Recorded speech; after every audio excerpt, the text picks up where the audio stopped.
దేశ రక్షణలో భాగంగా ఆర్మీలో కొనసాగాలనేది కొందరు యువకుల కల. దీనికోసం ప్రత్యేక శిక్షణ కూడా తీసుకుని చివరికి ఆర్మీలో సెలెక్ట్ అవుతూ బార్డర్లో కాపలాగా ఉంటున్నారు. అయితే ఒక ఊరు నుంచి ఆర్మీలో ఎంపికైన వారిని వేళ్ల మీద లెక్కబెట్టచ్చు. ఒకరు ఇద్దరు, మహా అయితే ఓ 10 మంది సైనికులుగా ఉండొచ్చు. కానీ ఓ గ్రామంలో మాత్రం ఏకంగా 20,000 మంది సైన్యంలో ఉన్నారని మీకు తెలుసా? ఒకే ఊరు నుంచి 20,000 మంది సైనికులు ఏంటని ఆశ్చర్యపోతున్నారా?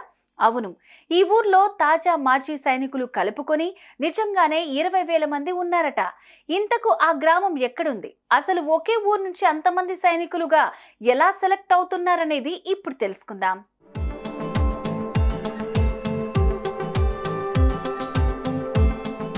అది ఉత్తరప్రదేశ్ రాష్ట్రంలోని గహ్మార్ గ్రామం.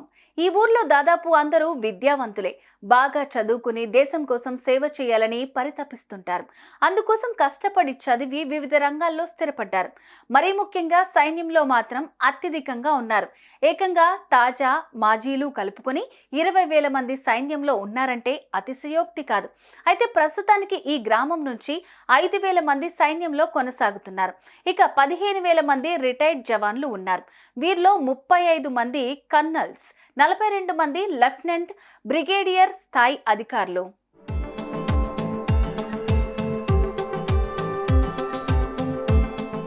ఇకపోతే ఈ గ్రామంలో కుర్రాళ్ళు ఆర్మీలో ఎంపికయ్యేందుకు ప్రత్యేక చర్యలు తీసుకుంటున్నట్లుగా తెలుస్తోంది.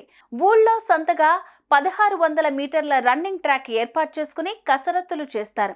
దీంతో పాటు డైలీ రన్నింగ్, జిమ్ కు వెళ్లడం కూడా అలవాటుగా చేసుకున్నారు. ఇలా ఊళ్ళోని యువకులంతా ఆర్మీలో చేరేందుకు ఆసక్తిని చూపిస్తున్నారని తెలుస్తోంది.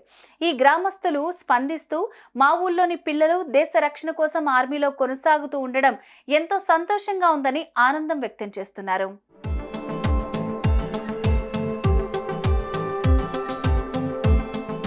ఒక ఊరు నుంచి ఆర్మీలో 2 లేదా 3 ఉన్నారంటేనే గొప్పగా ఫీల్ అవుతుంటారు. అలాంటిది గహ్మర్ గ్రామం నుంచి ఏకంగా 20,000 మంది సైన్యంలో ఉన్నారంటే నిజానికి ఎంతో గొప్ప విషయం. దేశ రక్షణ కోసం ఆర్మీలో కొనసాగాలన్న ఈ ఊరి యువకులు తీరుపై సెల్యూట్ చేయక తప్పదు.